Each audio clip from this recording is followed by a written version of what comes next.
Oh, give me a home where the buffalo roam. So we're here at Northeastern Junior College. We're here in Sterling, Colorado. We are the Plainsmen or Plainswomen, depending on what gender sport team you're referring to.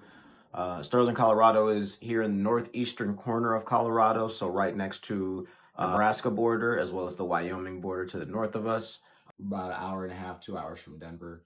Small farm town, about 15,000 people, very close-knit community, family-oriented, quiet little getaway. The town's got pretty much everything you need, not necessarily anything you want, but it has everything you need for sure. It's a nice, quaint, comfy existence. When was the women's soccer program created here at NJC? So I want to say the women's soccer program was created about 2016, 2017. Program has not been around that long. So it's still very young. It's still very much in its infancy. You know, there is a lot of history still to be made. There's a lot of the foundation still being laid to be built. And we're looking forward to doing that. My main goal, within the program though, is to make sure that all of these girls have an opportunity to continue their education and their athletic careers. This is JUCO. JUCO is a wonderful pit stop, but JUCO hopefully is no one's final stop. It's a good step up. It's a good place to go to kind of get some leverage, some exposure that then can take you to where you wanted to go in the first place. And if we do that, then I feel like that's a win and we're successful.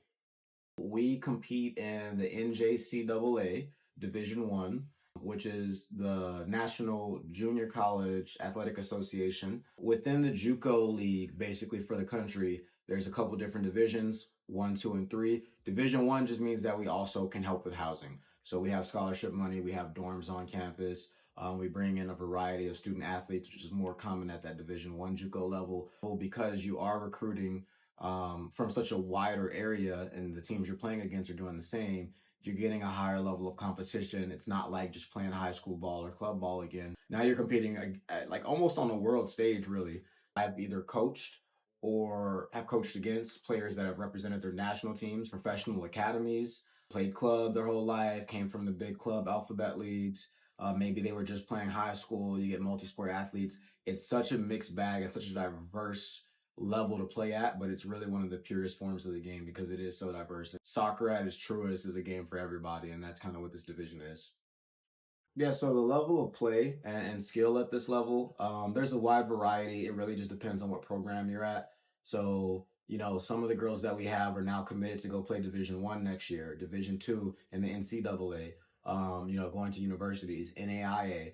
Some of these girls, this may be their last place that they play. So it is very much a wide variety of talent. But if you're a player that's looking for a step up from high school, I mean, this is definitely a step up for you.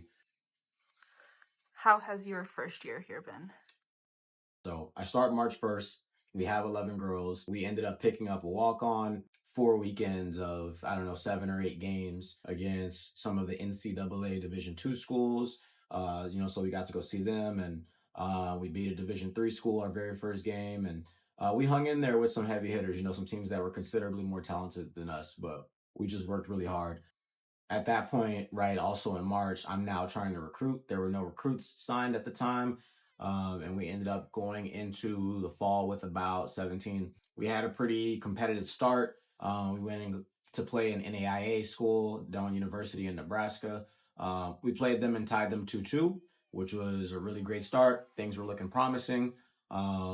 Struggled our first actual game, had a hard time competing. In our second game, we won. So again, we were looking pretty decent. By the time we hit our third regular season game, injuries started to happen. So at some point, and then we just ran out of legs, we ran out of subs. And so you see that in a couple of games we played where there's teams that made our tournament, our conference tournament, 4 or 5 teams above us, and we were beating them, and then we ran out of subs. And at that point, a team with 20 girls, ready to go is going to beat a team with 12, if the skill level is close enough. So as we, came into spring, I brought in some spring transfers, but then also we lost girls. Girls graduated. Girls moved on to universities.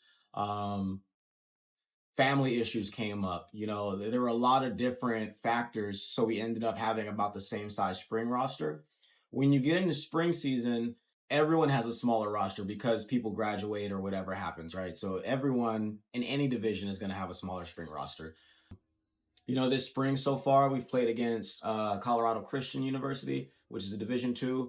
How was our CCU game on Friday?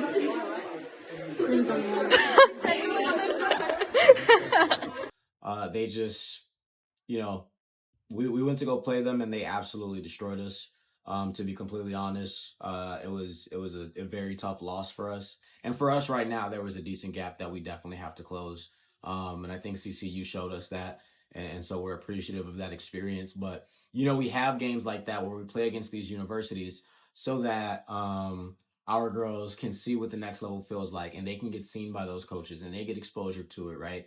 And that forces us to get better by playing better competition. So we're going to end up competing against some more NCAA D2s. We have Adams State and Western Colorado coming up on April 5th.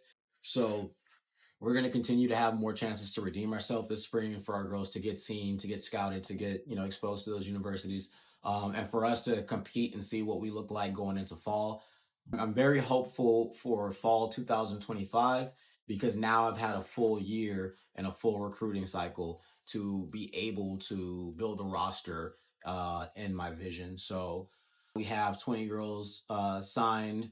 The goal is to get to 24, maybe 26, 28, so that we don't run into the same injury issues. And right now we're on track to do that. And yeah. Let's take stuff down and we're getting out here early. I can look at you, want me some magic bill. I'm dodging me love and dodging bill. She said it dodging bill. So we some all bills. She for dodging. Então hoje venda, ora, respeita.